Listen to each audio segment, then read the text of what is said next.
안녕하세요. 파이팅 홍공TV입니다. 오늘은 조경기능사 필기 기본이론 한방의 정리 그 7번째 시간을 진행하도록 하겠습니다. 바로 시작합니다. 오늘은 지난 시간에 이어서 조경 수목 파트에서 시험에 자주 나오는 빈출 문장 52개를 빠르게 정리하고 넘어가겠습니다. 자, 임해공업단지 공장 조경에는 광나무가 적합합니다. 임해공업단지 공장 조경에는 내염성이 강하고 방화식재로도 적합한 상록 화력 관목이죠. 광나무가 공장 조경에 적합합니다. 임해공업단지 공장 조경에는 광나무가 적합하다. 은행나무는 H 곱하기 B 수고와 흉고직경으로 규격을 표시합니다. 그래서 수목을 굴치 시에 흉고직경에 의한 품산정, 식제품 적용에 적합한 수종이다. 은행나무는 흉고직경을 기준으로 합니다. 수목에 굴치 시 흉고직경에 의한 식제품 적용에 적합한 수종이다. 주목은 수목 규격 표시를 할 때 수고와 수간폭으로 표시하는 것이 좋습니다. 주목은 H 곱하기 W 수고와 수간폭으로 표시하는 것이 좋다. 배롱나무는 높이떼기 번식 사용에 적합합니다. 높이떼기에 적합한 수종은 배롱나무입니다. 높이떼기 번식에 적합하다. 무궁화, 개나리, 꽝꽝나무, 동백나무, 철쭉은 삽목으로 발근이 잘 됩니다. 삽목으로 발근이 잘 되나? 발근이 잘 돼. 무궁화, 개나리, 꽝꽝나무, 동백나무, 철쭉은 삽목으로 발근이 잘 된다. 오리나무는 일반적으로 삽목 시에 발근이 잘 되지 않습니다. 자, 무궁화, 개나리, 꽝꽝나무, 동백나무, 철쭉, 삽목으로 발근 잘 되는 것 사이에 오리나무 섞어놓고 문제가 출제되겠죠? 오리나무는 일반적으로 삽목 발근이 잘 되지 않는다. 산수유, 산딸나무 구치 시에는 근원직경을 측정하여 규격을 표시합니다. 산수유, 산딸나무 등 줄기가 갈라져서 흉고부 측정이 어려운 대부분의 화렵수는 H 곱하기 R, 이 근원직경을 측정해서 수목의 규격을 표시한다. 플라타너스는 아황산가스에 비교적 잘 견디는 낙엽 교목입니다. 아황산가스에 잘 견디는 대표적인 낙엽 교목은 플라타너스입니다. 한박꽃나무, 서향, 목서, 매실나무, 장미 등은 조경수목 선정 시에 꽃의 향기가 주가 되는 나무입니다. 다음 나무들은 조경수목 선정 시에 무엇이 주가 되는 수종인가? 그러면 꽃향기가 주가 되는 나무들이다. 기억하셔야 됩니다. 한박꽃나무, 서향, 목서, 매실나무, 장미 등은 꽃향기가 좋습니다. 조경수목 선정 시에 꽃의 향기가 주가 되는 나무다. 꽝꽝나무는 건조지와 습지 모두 잘 견디는 수종입니다. 건조지와 습지 모두 잘 견디는 수종을 찾아라. 꽝꽝나무 찾으십시오. 자작나무는 배수가 잘 되지 않는 저습지대에는 부적합합니다. 자작나무는 배수가 잘 되지 않는 저습지대에는 부적합하다. 버드나무류는 낙엽 화렵 교목으로 정근성이며 바람에 잘 넘어지고 전정 시에 수영미가 깨지기 쉬우므로 주의해야 되는 수종입니다. 낙엽 화렵 교목으로 정근성이며 바람에 잘 넘어지고 전정 시에 수영미가 깨지기 쉬우므로 주의해야 하는 수종은 바로 버드나무류입니다. 향나무는 차량 소통이 많은 곳에 녹지 조성 시에 가장 적당한 수종이다. 자동차 배기가스 등의 아황산가스에 강한 수종으로 차량 소통이 많은 곳에 녹지 조성 시에 가장 적당한 수종은 향나무입니다. 자, 목련은 이식이 쉬울까요? 어려울까요? 목련은 이식이 어렵습니다. 목련은 이식이 아주 까다로운 수종이다. 버줌나무 칠엽수, 태산목은 질감이 거칠어서 큰 건물이나 서양식 건물에 잘 어울립니다. 버줌나무, 칠엽수, 태산목 등은 질감이 거칠어 큰 건물이나 서양식 건물에 잘 어울린다. 잔디 식재시 표토의 최소 토심, 생육 최소 깊이는 잔디는 30cm죠? 잔디의 생육 최소 깊이는 30cm. 반면에 생존 최소 토심은 15cm입니다. 생육 최소 깊이는 30cm, 생존 최소 깊이는 15cm다. 잔디 및 초하류. 가죽나무는 수분 요구도가 낮아서 건조지에서 잘 견딥니다. 수분 요구도가 낮아 건조지에서 잘 견디는 수종, 가죽나무.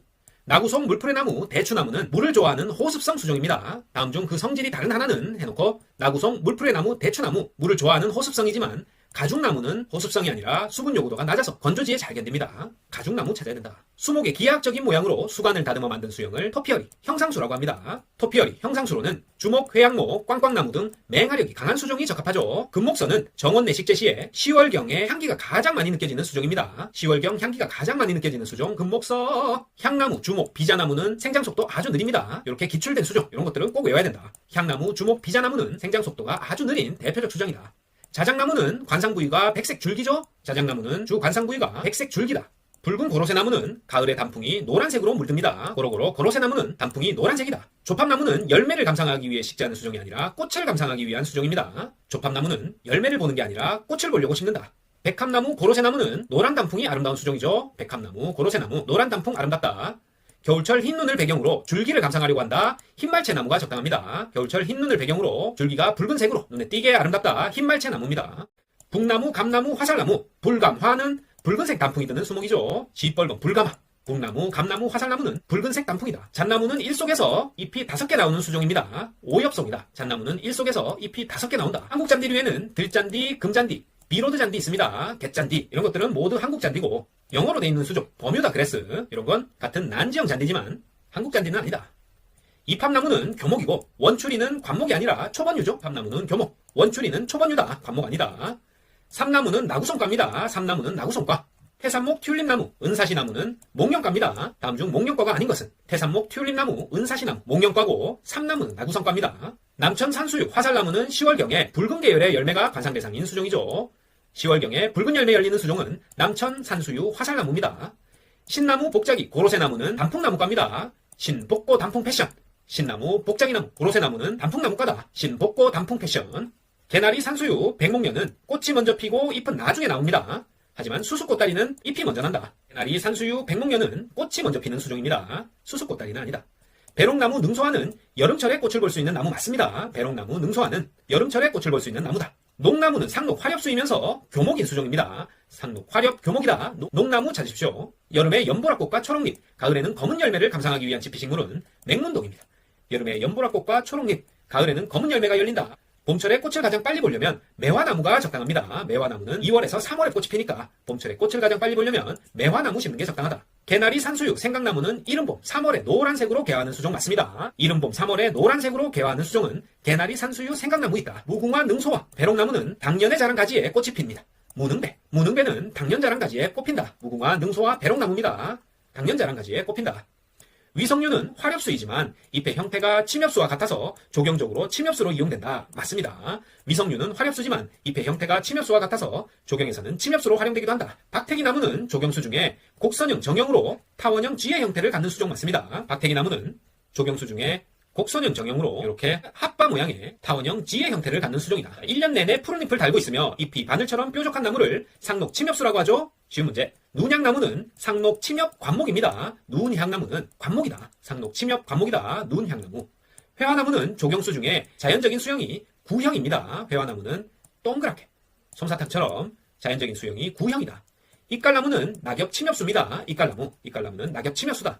수목의 흉고직경을 측정하는 것은 윤척입니다. 윤척은 수목의 흉고직경을 측정하는 도구다. 윤척. G하고 BH란 지표면에서 수간 맨 아래까지의 수직 높이를 말하죠. G하고 BH는 지표면에서 수간 맨 아래까지의 수직 높이다. 한국형 잔디는 지피성, 내답합성, 재생력은 강하나 내습력, 내음성은 약합니다. 습기에 약하고 건조지에 강하다. 그리고 그늘진 곳보다는 하루 4시간 이상 햇빛을 쬐어줘야 잘 자랍니다. 한국형 잔디, 지피성, 내답합성, 재생력은 강하나 내습력, 내음성이 약하다.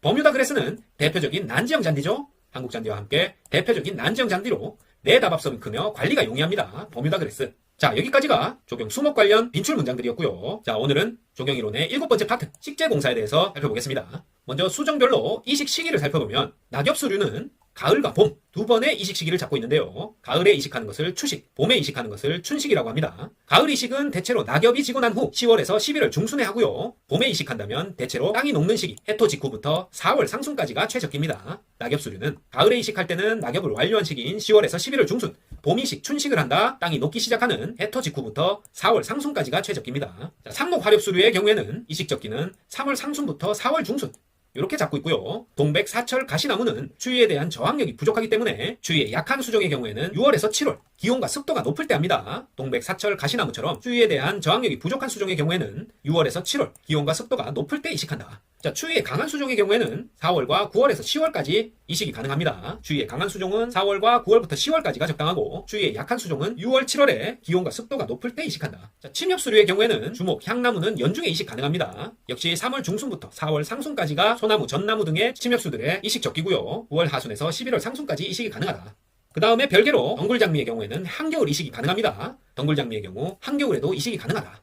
자, 뿌리 돌림이란 뿌리분에 미리 새로운 잔뿌리, 새근을 발달시켜서 이식 후에 활착률을 높이기 위한 작업입니다. 뿌리 돌림, 뿌리분에 미리 새로운 잔뿌리, 새근을 발달시켜서 이식 후에 활착률을 높이기 위한 작업이 뿌리 돌림이다. 자, 뿌리 돌림을 해주면 이식 적기가 아닌 부적기에 이식한 수목의 경우에도 건전한 육성과 개화 결실을 촉진시킬 수가 있습니다. 보통 부적기에 이식한 수목의 건전한 육성과 개화 결실을 촉진시키기 위해서 뿌리 돌림을 해준다. 또는 노목이나 쇠약한 나무의 수세 회복을 위해서도 뿌리 돌림을 해주고, 노목의 경우에 2에서 4회로 나누어서 연차적으로 실시합니다. 한 번에 끝낸다 하면 틀린다. 노목은 2에서 4회 연차적으로 실시해준다. 뿌리돌림. 뿌리돌림의 시기는 이식하기 6개월 전에서 1년 전. 요거 시험에 잘 나옵니다. 뿌리돌림 시기는 이식하기 6개월 전에서 1년 전. 해토 직후 3월 중순부터 상순까지가 적당하다. 뿌리돌림 시기 이식하기 6개월 전부터 1년 전이다. 뿌리돌림을 할 때 분의 크기는 근원직경의 3배에서 5배까지 적용합니다. 일반 이식을 할 때는 뿌리분의 크기 4배를 적용하지만 뿌리돌림을 할 때는 근원직경의 5배를 적용한다. 깊이는 너비의 2분의 1 이상을 적용합니다. 깊이는 너비의 2분의 1 이상. 분의 크기는 근원직경의 3배에서 5배다. 뿌리 돌림 전에는 수목이 흔들리지 않도록 지주목을 설치하는 것이 좋고요. 굵은 뿌리는 3, 4개 정도 남겨둡니다. 굵은 뿌리 모두 절단한다. 틀렸다. 굵은 뿌리를 절단할 때는 톱으로 깨끗이 절단해야 되고요. 남겨둘 고든 뿌리는 15에서 20cm 폭으로 환상 박피해서 남겨둡니다. 그리고 절단 박피 후에 새끼줄로 강하게 감고 분 밑부분의 잔뿌리는 제거해줍니다. 자, 흙을 대매우기 할 때는 토식으로 하고요. 물주입을 절대로 하면 안 됩니다. 뿌리 돌림 후에 흙 대매우기 할 때는 토식으로 흙만 그냥 메워주는 식으로 하지 물주입을 해주면 절대 안 된다. 그 다음에 땅을 고르는 정지, 가지를 쳐주는 전정을 실시한다. 상록 화렵수의 경우에는 3분의 2까지, 낙엽수는 3분의 1 가지치기를 실시합니다. 뿌리 돌림 전에는 수목이 흔들리지 않도록 지주목을 설치하고 굵은 뿌리는 3, 4개 정도 남겨둡니다. 굵은 뿌리 절단 시 톱으로 깨끗이 절단하고 남겨둘 고든 뿌리는 15에서 20cm 폭으로 환상 박피한다. 빙 돌아가면서 껍질을 벗겨준다. 환상 박피.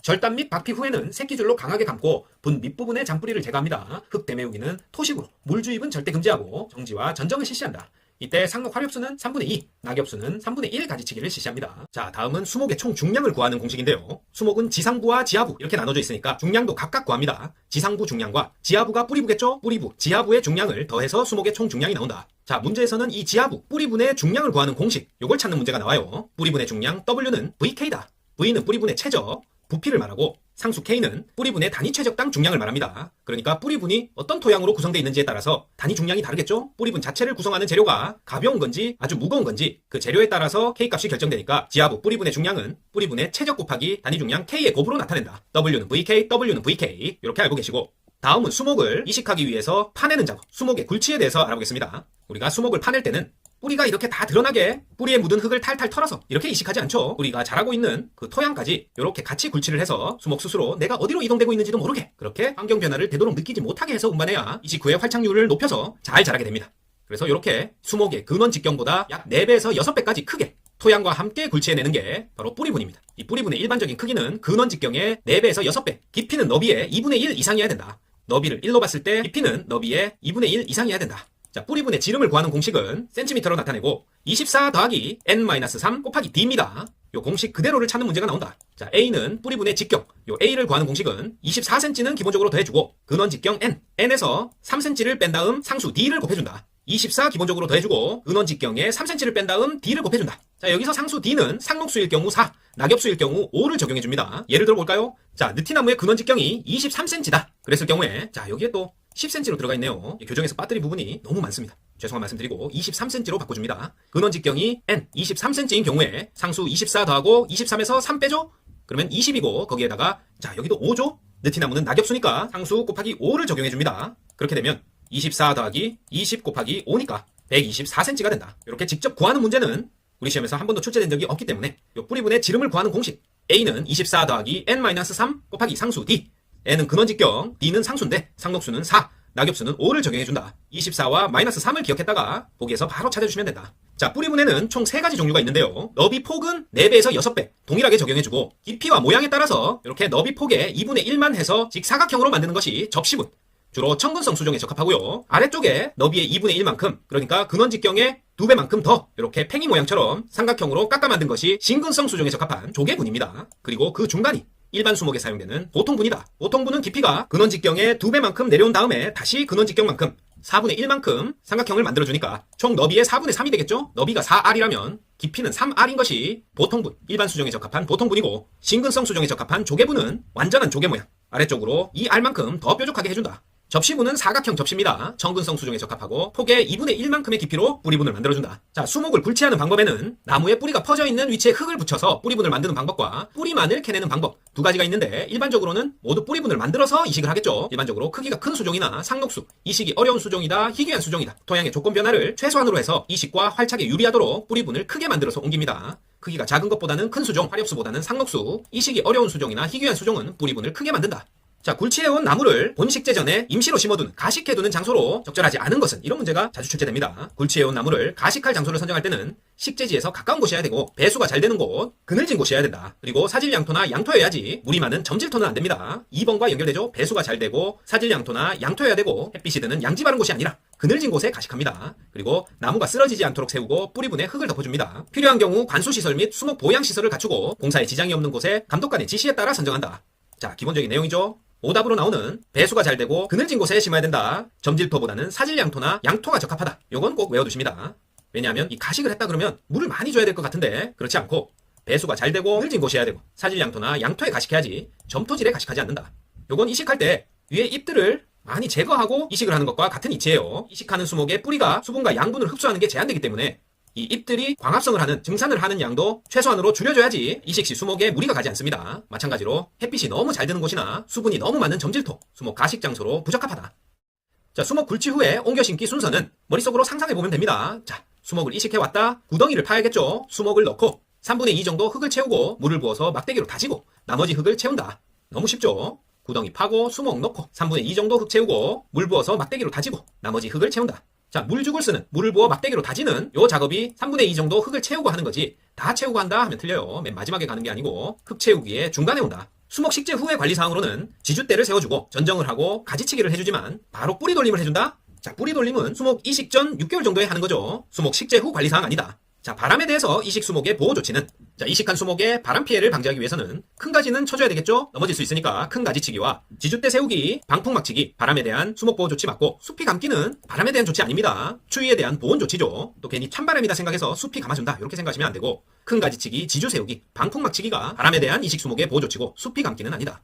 자, 수목을 운반할 때는 줄기에 새끼줄이나 거적으로 감싸서 운반 도중 물리적 상처로부터 보호해주고, 밖으로 넓게 퍼진 가지는 가지런히 여미어서 새끼줄로 묶어줍니다. 장거리 운반 시에는 뿌리분을 거적으로 다시 감싸주고 새끼줄 또는 고무줄로 묶어준다. 자, 4번, 요게 중요한데요. 나무를 싣는 방향은 뿌리분이 반드시 트럭의 앞쪽으로 오도록 하여 가지의 손상을 줄입니다. 뿌리분이 뒤쪽으로 간다 하면 틀리고, 자, 트럭이 있다면 뿌리분은 앞쪽으로 가고 뒤쪽으로 이렇게 가지가 오도록 해서 이런 방향으로 실어야 된다. 자, 이렇게 싣고 가는 거 지방 도로에서 많이 보셨을 겁니다. 수목을 트럭에 적재 시에는 뿌리분이 반드시 트럭 앞쪽으로 오도록 한다.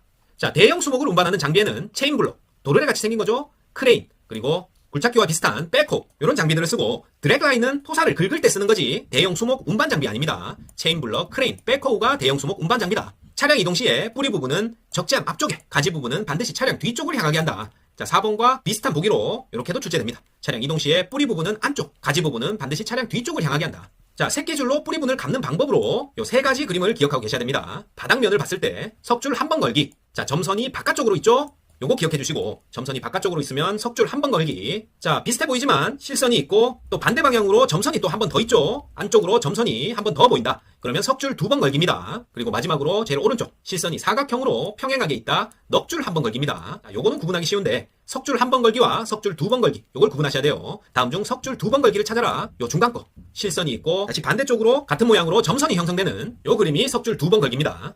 자, 다음은 잔디 파종인데요. 1헥타르당 잔디 종자는 약 50에서 150kg 정도 파종을 합니다. 1헥타르당 잔디 종자는 50에서 150kg 정도 파종한다. 파종 시기는 난지형 잔디는 5에서 6월 초순, 한지형 잔디는 9월에서 10월 또는 3월에서 5월이 적기입니다. 파종 시기에 대해 묻는다. 난지형 잔디는 5에서 6월 초순, 한지형 잔디는 9월에서 10월 또는 3월에서 5월이 적기다. 잔디 파종 방법은 종자를 반으로 나누어서 종방향과 횡방향으로 파종을 하고 얇게 복토를 하는 형식으로 합니다. 두껍게 복토한다, 틀렸다. 종자를 반으로 나누어 종방향으로 한번, 횡방향으로 한번 파종하고 얇게 복토한다. 토양의 수분 유지를 위해서 폴리에틸렌 필름이나 볏짚, 황마천, 처광막으로 덮어줍니다. 잔디 파종. 자, 잔디 파종 말고 떼짱을 입히는 방법에는 이음매 식재, 전면 식재, 어긋나게 식재, 줄 붙이기, 줄대 식재 이렇게 있고요. 이음매 식재는 약간씩 간격을 띄우죠. 전면 식재는 딱딱 붙여서 하고, 어긋나게 식재는 모자이크처럼 한 칸 한 칸 어긋나게 식재 줍니다. 가로 세로 한 칸씩 띄워주고 식재하는 게 어긋나게 식재. 줄 붙이기는 말 그대로 한 줄로 쭉 붙이고 한 줄 띄우고 한 줄 붙이고 한 줄 띄우고 이런 방법으로 식재하는 게 줄대 식재, 줄 붙이기입니다.